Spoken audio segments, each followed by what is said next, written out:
understanding that what worked yesterday might not work today or tomorrow because of how fast things change. The main thing with growth in dentistry is being willing to evolve with it, because we can let it help us or we can let it tank us. This is Growth in Dentistry, a dental intelligence podcast, where we ask the question, what does growth in dentistry mean to you? I'm Steve Jensen, a dated dental nerd and your host. Welcome everyone back to another episode of the Growth in Dentistry podcast. I am super excited for today's episode, as I always am. Now, before I jump in, the marketing team at Dental Intelligence, I have to give them a huge shout out for doing all of the work week after week after week in supporting this podcast. If you guys don't know, getting the recordings all set up and loaded in and ready to rock and roll is a lot of work. And so I'm grateful for that team for sponsoring this podcast and for helping out on the back end. As always, Dental Intelligence has an offer for those who are listening who have not checked out Dental Intelligence before. They will give you a $50 gift card just for doing a demo. So if you're listening to this, make sure you mention that when you call in and say, hey, I heard from Steve, I can get a $50 gift card for doing a demo. If you've checked out Dental Intelligence in the past, there have been lots of really cool features that have been released in the last year, 2 years. We're constantly releasing features. So if it's been a little while, definitely worth coming back and checking it out. We're automating all of the forms now. They're writing back medical history. We've got some new scorecards with some new metrics that have been released. You can customize what data points you're looking at now. So there's some cool stuff, definitely worth checking out. Okay, now with that out of the way, I want to introduce our guest today. Today we're going to dive into the patient's experience. And I like today because we're going to be a little more scientific about it. A lot of times folks kind of have their opinions, they've got their ideas, but I'm bringing on a very well-educated, with tons of experience, more than she might want to admit, as we all do as we get older. She's not that old. Experience. I'm bringing on today Ashley Boaz, who is the CEO of Mint Conceptions. So welcome, Ashley. Thank you for having me. For sure. I'll also just mention that Ashley also serves as the Chief Human Resource Officer, as well as the COO of a dental group. So she has done, just so like as you're listening, you're like, okay, like where can I trust her expertise? She has over 20 years of experience now in dental, which, like I said, she hates to admit, but it's true. And she's held pretty much almost every role you can play in a dental practice. Worked as an assistant, helped out at the front office, went and became a dental hygienist, worked as a hygienist, and then transitioned into management roles. And as I mentioned, now she's, a COO and started a consulting firm. So she's kind of done it all, as well as have the education, has continued to invest in her education as part of the Maxwell Leadership Group, has SHRM, SHRM. It's a big thing in the HR space, not something I'm super familiar with, but when I saw it on her credentials, I was like, yeah, that's important if you're doing HR. So she's got the right credentials. So I'll leave those aside and let's start jumping into a convo. So Ashley, how are you doing today? Great. Glad to be here. Now, the first thing I want to ask is kind of with that context in mind that you've done almost every single job you can do in a dental practice. Today, I want to focus, like I said, more on the patient's experience. And sometimes people forget that a patient, they have so many interactions with the full team throughout their experience as a patient. When they want to make an appointment, they're calling, they're talking to the front office. They might jump on your website and have an interaction digitally with you. They're getting presented treatment. They're being discussed finances with, and there's this whole flow.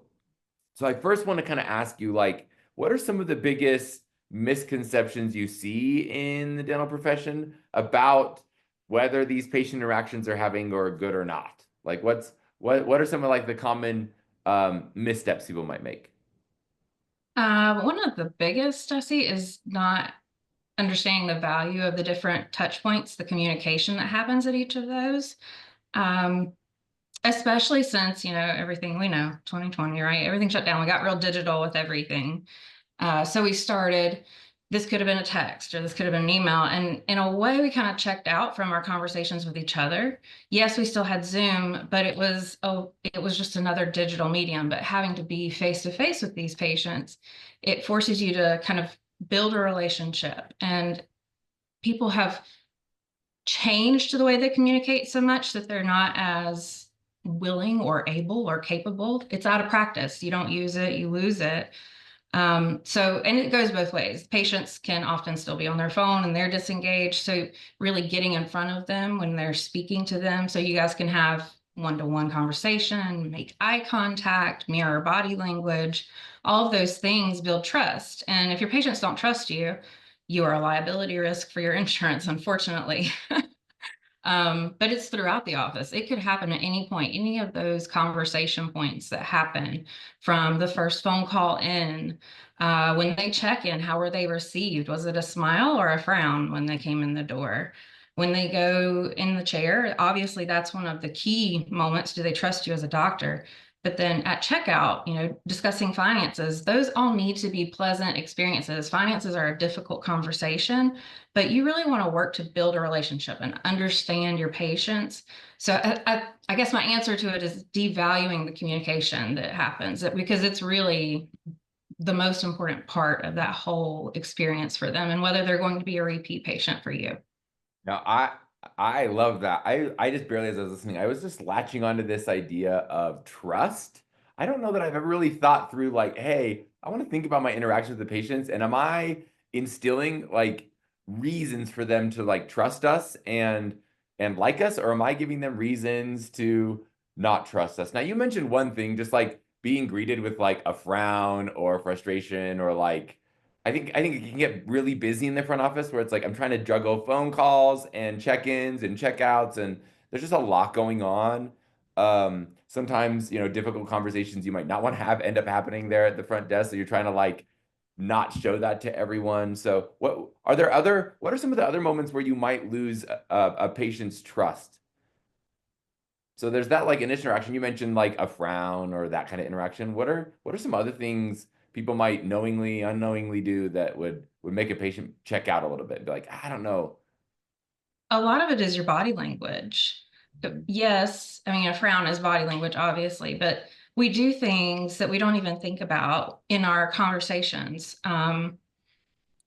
In the webinar I've got posted, we go over some of those cues and tips, but sometimes they'll turn away from you and you miss that subtle cue that they've broken eye contact or disengaged.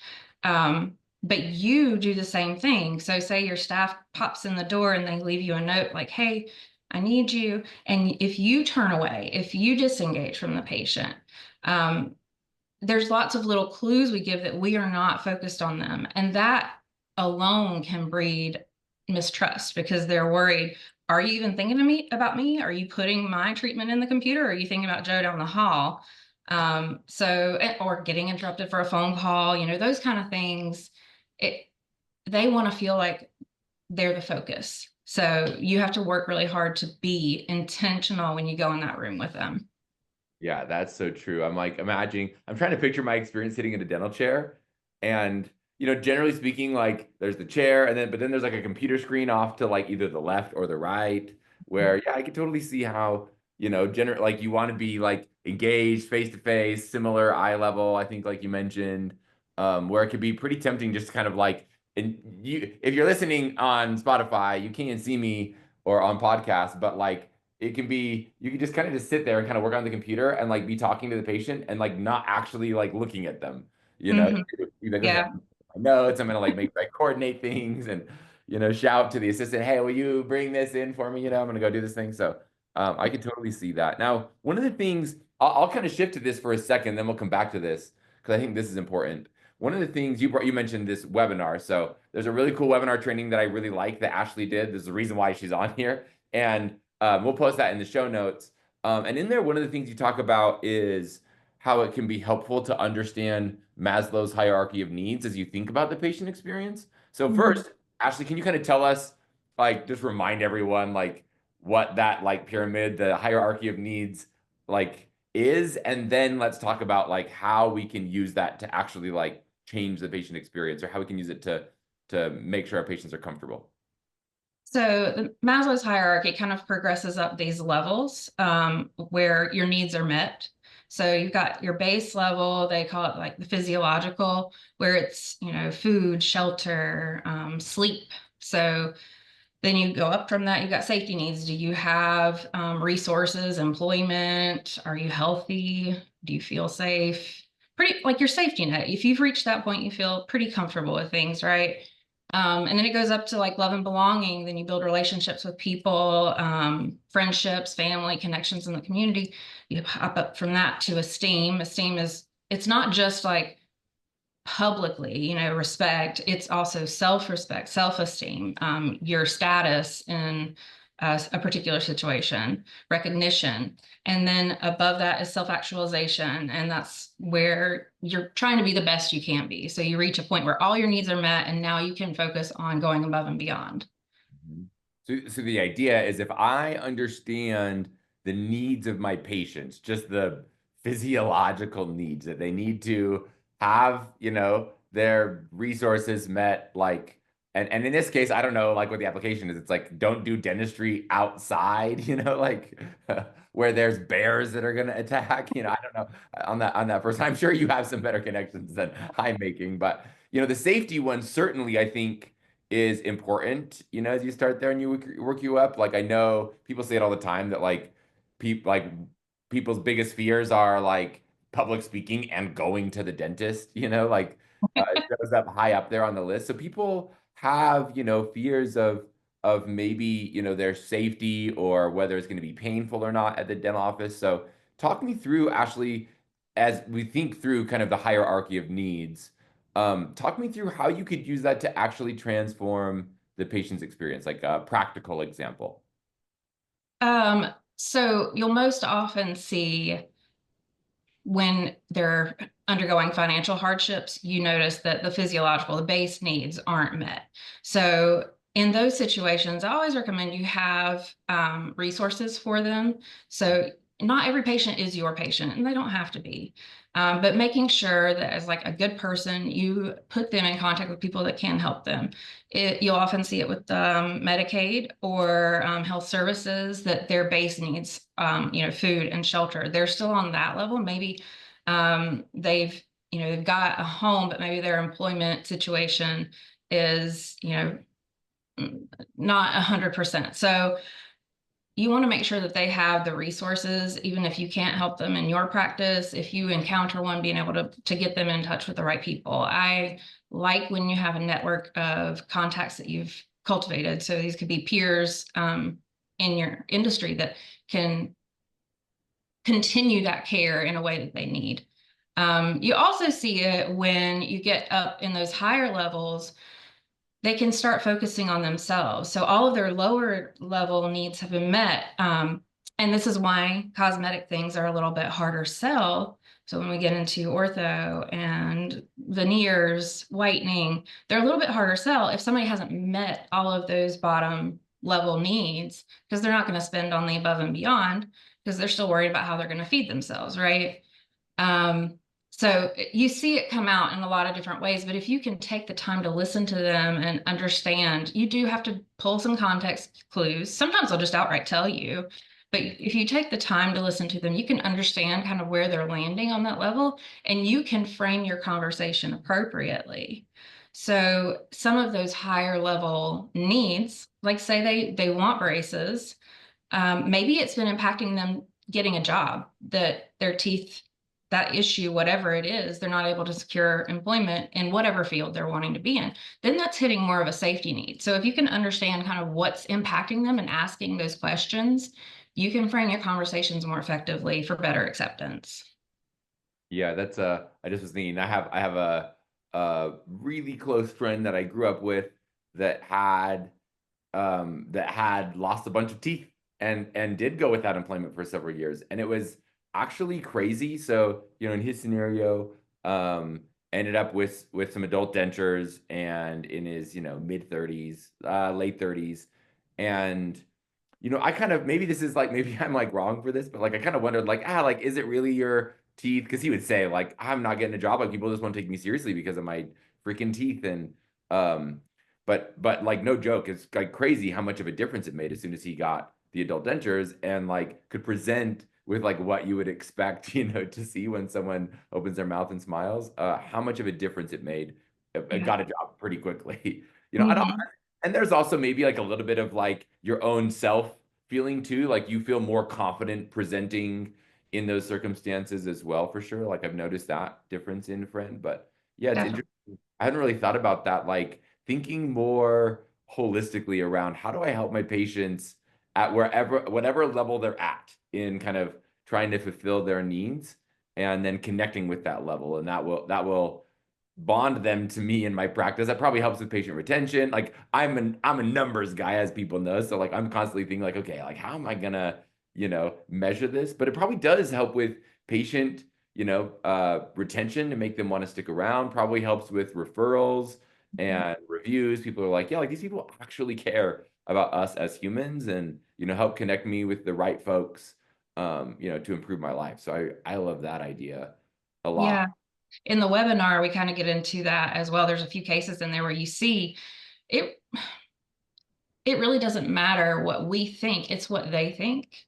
So your friend, like if he felt like that his teeth were the reason he wasn't getting a job, then you have to understand that as a provider to be able to help them along. It might not be a concern to them at all. They think that they're not getting a job because they've been blacklisted for whatever reason. And you're like, but have you seen this? They're like, it's not a concern for them. So yeah, you really have to meet them where they are. You have to have those conversations, which means you have to have enough time in your appointments to have those conversations. And I know we're all, staff shortages across the board. Everybody has it. But really scheduling time so you have that capacity to talk with them. So I'm gonna like press on that a little because I actually am curious to hear like where do you see like are there pressures? Where do you see that where people might be not giving themselves enough time? So in hygiene, I've seen some pressures there to like increase hygiene volume to improve profitability. That probably also has an effect on doctor exam time, maybe, or if a doctor is trying to like pack their schedule with some additional same day work or their own consults, they might not put as much attention to the exams. What are some like common places where you're like, hey, we might want to like that maybe people are focusing on, you might want to dial back and give themselves a little more time? What are some of the common places? Uh, Or maybe give some recommendations like, hey, in general, I think this is how long these appointments should be. yeah, I I feel mean, like I don't want to call people out, but some of the ones that operate more as clinics where they accept all the insurances, because of the amount of write-offs you do, you tend to have to see more patients, where a fee for service, it's a little bit less of an issue. If you got a nice mix, you tend to be able to weigh them out against each other. I recommend, on your doctor time, at least a 15-minute exam time. Yes, you're going to have to step out from doing restorative or whatever you're doing and have 15 minutes to speak with that patient, at least. Um, and that can include you doing your cursory exam and talking with them. If it's a new patient, you probably want to have 20, 25 minutes built into solid exam time and being able to have a conversation about their different needs. That And one of the call outs I'll make too, just so people hear it from data, and I think people know this experientially, and that's that generally speaking, new patients have a much higher diagnostic rate, meaning like the average, like normal patient that comes to your practice, doctors are diagnosing, 25 to 35% of the time they're finding some treatment to talk about, a cavity, a filling. But new patients, generally speaking, are coming into your practice because they have some pain. Like there's a problem they're trying to solve. Now, obviously, there's some people that come because they just recently moved into the area. They're a pretty traditional patient. But when we look at new patient diagnostic rates, they're much higher. Typically more like 50 to 65% of the time we're diagnosing and presenting some treatment on the new patient. So it makes sense that like, okay, like from a COO's perspective, like operationally, we probably should just plan on having a little more time just because we know we're going to be talking about more treatment and a lot of times more advanced treatment.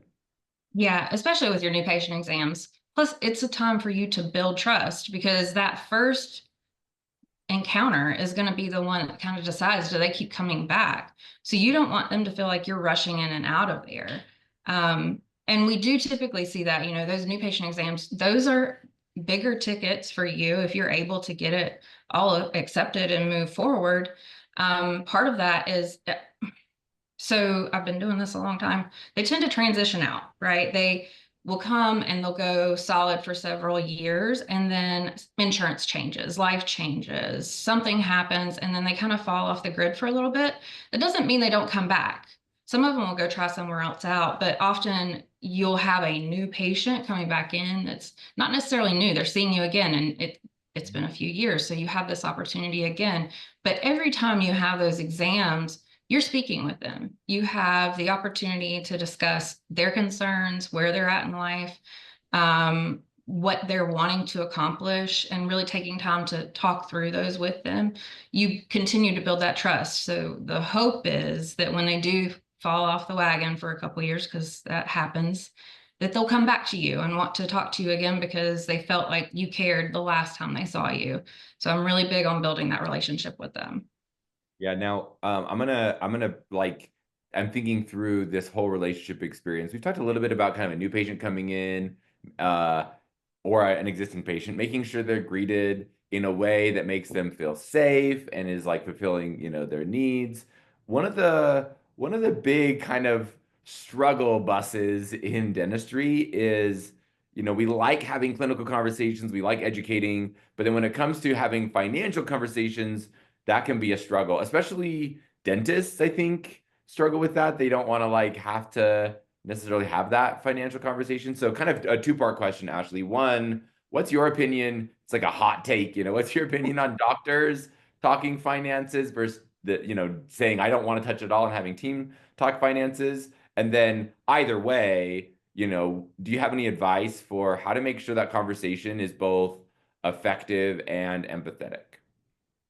I guess, yeah, hot take is I don't feel like dentists should be having those conversations. um, you're a specialist in what you do, but that also means your front team, they're more knowledgeable on insurance typically. They're better with the money conversation because they already have to collect copays and everything in between. They do your billing afterwards. So they're just more practiced in having those conversations, and they're different conversations. So money is something that's very personal for everyone, and they tend to get really upset if they're not able to do certain things, and they don't want people to know what they can and can't do. So if you're able to at all have those conversations behind a closed door instead of at the front desk where everybody can hear it, that's great. um, I like for the doctors I work with for them to do the conversation about what we need to do, what's best for you that also meets your needs, what you've stated to me during this appointment that you're wanting to accomplish, and then hand it off to the front. This is Jane. She's going to take care of you from here. She knows your dental benefits, can help answer those questions for you. If this treatment doesn't work, you guys let me know and we can rework your plan.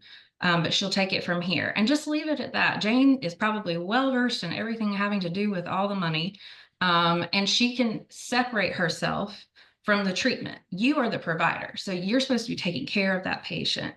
And so, what I noticed, I've worked in both types where doctors presented, assistants presented, or the front presented. Whenever a clinician has to present, you start downgrading treatment because you get into your emotional state about how that money conversation is going with the patient. And all of a sudden, you're taking off things, and now you're not doing what's best for them. So if you present the best based on your conversation and understanding what the patient wants, they're going to have a better outcome because they'll go talk to the front. Maybe they can sort it out and they can continue on without you having to get in your feelings about how they felt about their money. But if they don't, I always leave it open-ended. When you do that handoff to the front staff, let them know, if this doesn't work, let's have another conversation about maybe changing it up to find something that does work for them. Something is better than nothing. I joke, I say it's not zero, right? They sign up for something. If it's one filling, if it's one extraction, it helps build that trust. So every little bit of treatment and FaceTime you get with them builds that relationship more. So yeah, hot take, they don't need to be doing them. And that's like, yeah, it is a hot take. There's like, I'm surprised at how polarizing that conversation could be. I think the 2 cents I'll add in here is one of the things that I've learned as dental intelligence has grown. Like when I joined the company, we all fit in a small little conference room, little office, and now we have hundreds of employees nationwide. We've like over 10x our revenues. And one of the things that happens when you scale is you start to learn the value of role specialization. So when we were a little teeny company, it was like everyone did everything, like, and everyone had access to everything. It was like, if someone comes in with a billing question, Steve, who is not connected with the finance department, could answer billing questions because like we're all just kind of trying to pitch in and make this thing work. Mhm. But you think through what's a good system that can scale and work well with scale, then you start realizing that role specialization is critical. You want to have people that learn how to do these defined set of tasks well. So it doesn't surprise me that as like an operator, especially an operator over like a dental group, you're like, no, like I have other things I want to focus on with my clinicians too. Like it could muddy the waters if we spend too much time teaching clinicians about how to present finances and how to have financial conversations.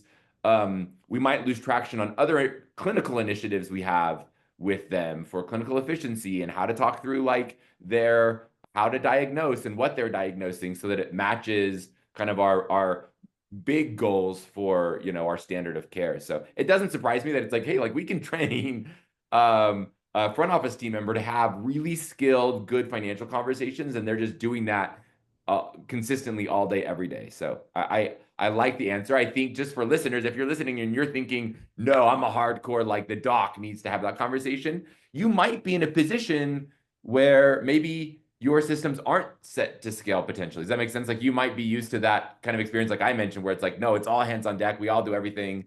And you might have this like random specialization where different people do unique roles in your practice. But I think as you think scaling, it makes a ton of sense to me. Ashley. Yeah, it does. And that's one of the biggest things I see when we do those gap assessments for offices is they don't have those processes in place.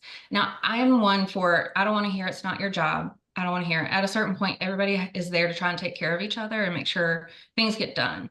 But you do have to have some standard operating system so that you can grow it. Otherwise, if Jane leaves, yeah, she was well versed, but now nobody else knows what to do, and you hire somebody and they're going to do it their way. So that's one of the biggest gaps I find with practices is just not having those processes in place and really standardized of how you want the phone answered, even that conversation with patient. What is your brand so that your patients understand and expect, they know what to expect. They like the routine of it. So creating that consistency for them is really important.